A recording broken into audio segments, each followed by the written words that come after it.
Okay guys, on today's video, we're going to look at a lot of new games coming out in 2025.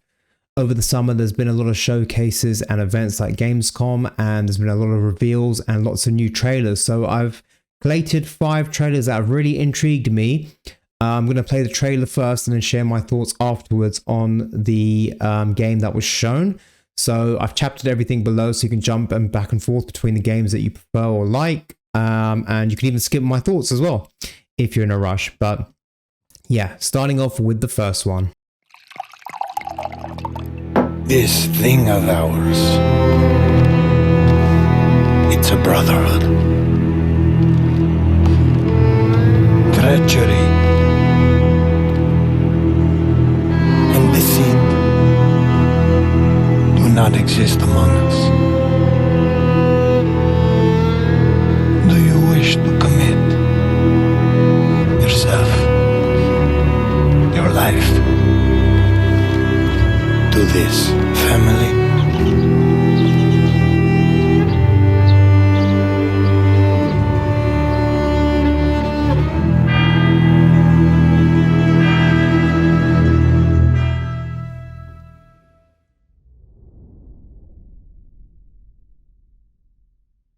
So Mafia, the old country. I have to put a disclaimer out there. I have never played a Mafia game. I've always kind of known of them, watched gameplay from them, and spoken to a lot of you about them in the comment section, especially when I do trophy list reviews, because a lot of you get the platinum in them. And something about this teaser just totally appealed to me. I think it's definitely one I'll be very interested in when it comes out next year. As per the trailer, we'll get more info or see more in December 2024. I hope we see some gameplay, but yeah, I think it's the setting, the tone of the trailer, the graphics and the cutscene obviously look amazing. So that is one I'm definitely going to keep an eye on, even though I've never played one in the franchise before. But I guess that's a sign of a good teaser to get new fans in. What if I told you there was a connection between ancient cultures around the world? A great circle. Does it exist? Is it the key to some lost power? That's up to you to uncover. I'm Troy Baker, and I play Indy. It's humbling playing a character that so many people, myself included, look up to. As a kid, seeing Indiana Jones in the theater for the first time was a defining moment for me. And I never would have guessed that all these years later, I would be the one wearing the hat. But here I am. It's been a dream come true. A dream that I cannot wait for you to live for yourselves. The beauty of a first-person game like this is that we all get to feel what it's like to become Indy. You are the one who cracks the whip, who feels the weight of every punch and the thrill of finding every clue. Indy is such a unique character. A professor, an archaeologist, a brawler, an explorer, the quintessential all-around adventurer. And this game has everything you'd expect from an Indiana Jones adventure. Mysterious artifacts, cunning villains, ancient discoveries, hard-hitting action. It's a world of constant danger where you've got to think on your feet to stay alive. The Great Circle spans the entire globe, from snake-filled jungle temples to scorpion-riddled desert tombs. Stunning open areas to explore freely, full of secrets for you to discover. And you'll get more than just the classic whip and revolver. Indy's journal and his camera will immerse you in the mystery, providing extra info on all of your finds so you can appreciate all of the little historical details he obsesses over. And those details are your key to solving the ancient puzzles that hold the secrets you're after. But ancient secrets don't come easy. It's best to have an exit strategy. This is an incredible new way to experience Indiana Jones, and I can't wait for you to play it. Hold on to your hat.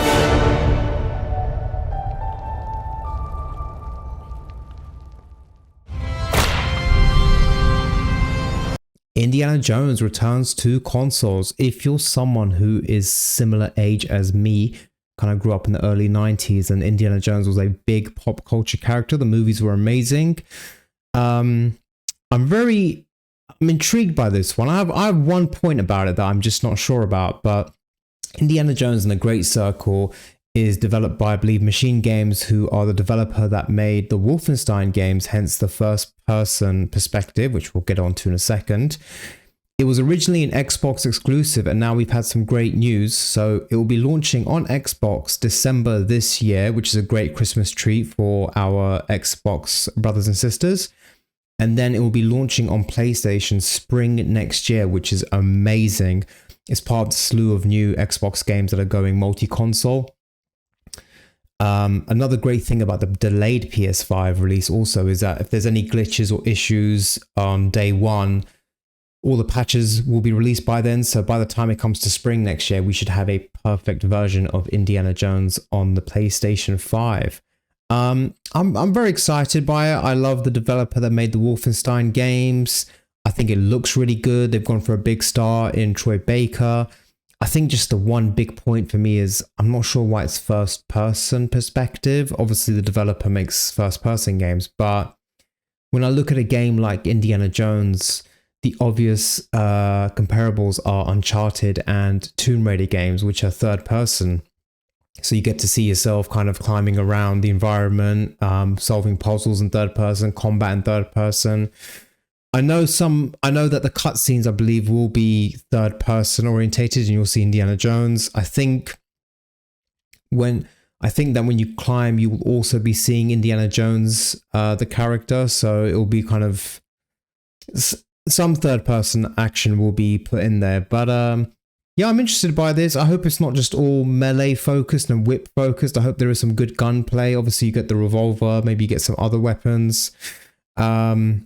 But yeah, this is definitely one I'm going to keep an eye out for. And when it drops in December on Xbox and they release the achievements, I'll do an achievement list preview. The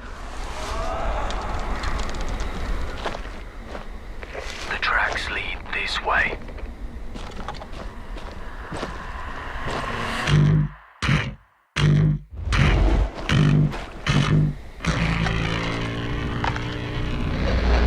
It's close. Stay here. Stand guard.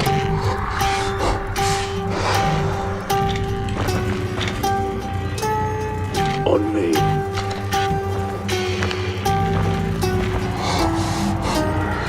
Bloody hell.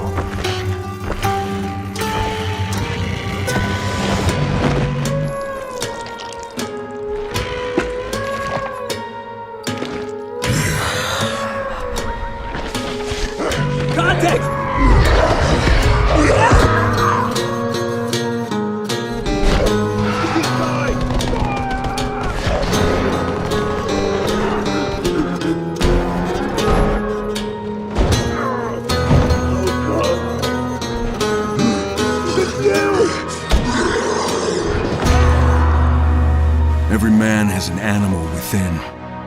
If you push too much, you might unleash the beast.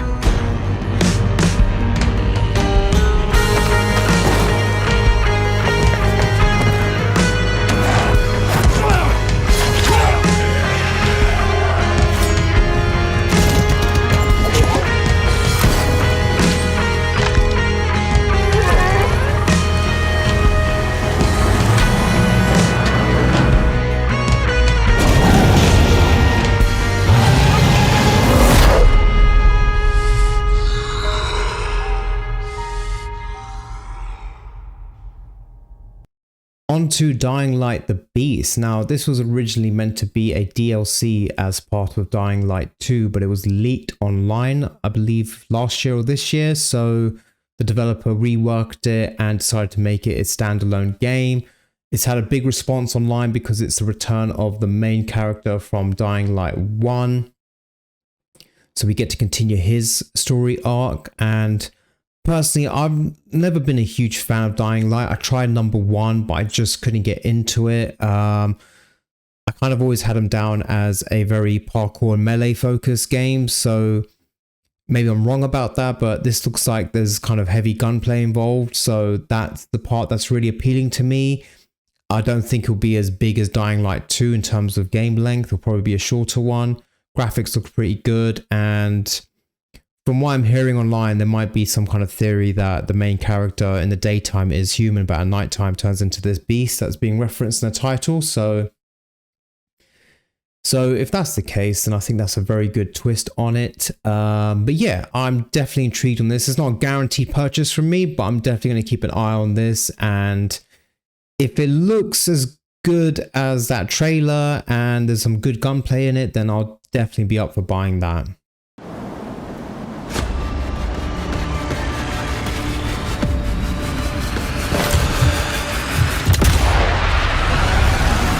In 1944, Allied forces are preparing to drive the Nazis out of France, and they're desperate to turn the tide of war back in their favour. The French resistance have uncovered a rumour of a secret weapon so ruthless, so severe, it could make it impossible to reclaim France. This threat can't go ignored.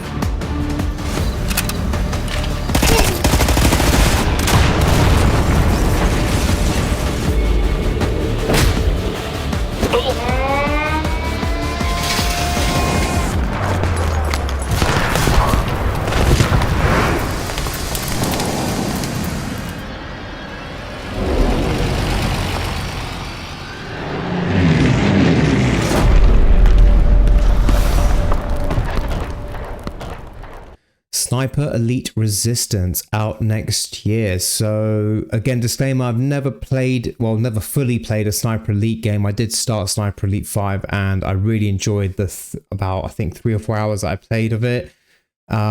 This again looks like a game that could have been DLC for 5, but they've made it into their standalone game. They said it runs, in terms of timeline, it runs at the same time as 5 and it kind of looks a lot like it in terms of graphics and color scheme.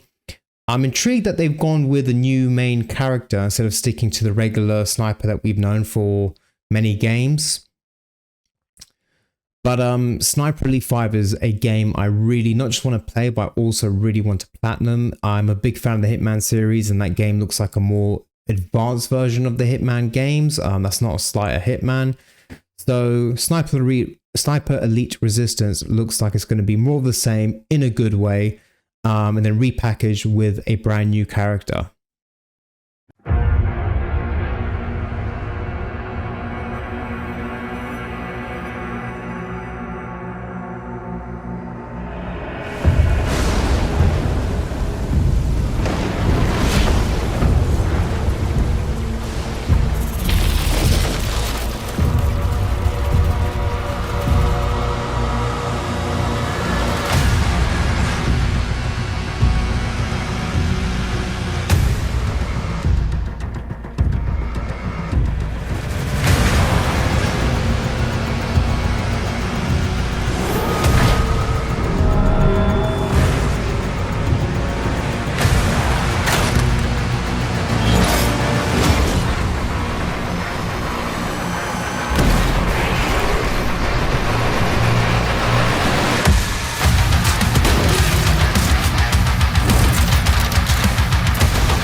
I deliberately saved what I consider the best to be till last. I absolutely love this trailer.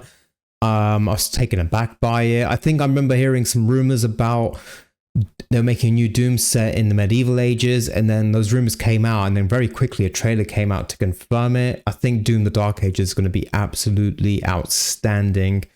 The gameplay looks amazing. The setting looks brilliant, and funny enough, they've taken the game backwards in terms of in time, but yet they've also pushed the franchise a lot more forward. Because if you watch the trailer, there's two interesting bits right at the end that they don't really focus on too much, but our friend Doomslayer goes into some kind of big robot machine where he fights another boss on a very high level.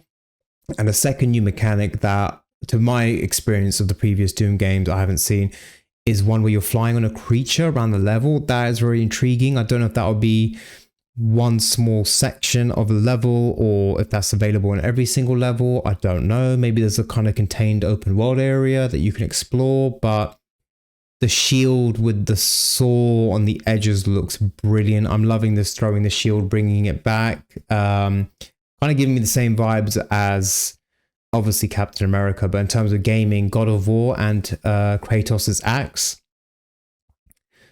I think the guns look really good. The whole color scheme, everything about it. I've platinumed the Doom reboot and Doom Eternal, so I'm looking forward to getting this and completing the trilogy. I think out of all these games, Doom: The Dark Ages is definitely a day one purchase for me, without a doubt. Probably Indiana Jones will be as well, unless the reviews bomb or fail, but I can't see that happening. I think Indiana Jones looks pretty solid, but yeah, those are 5 games out next year that I'm really, really intrigued by and excited for. Please let me know in the comments what you thought of those trailers and what you think of these games. Anything standing out for you? Is there anything for you that you know you're definitely going to get day one or soon after?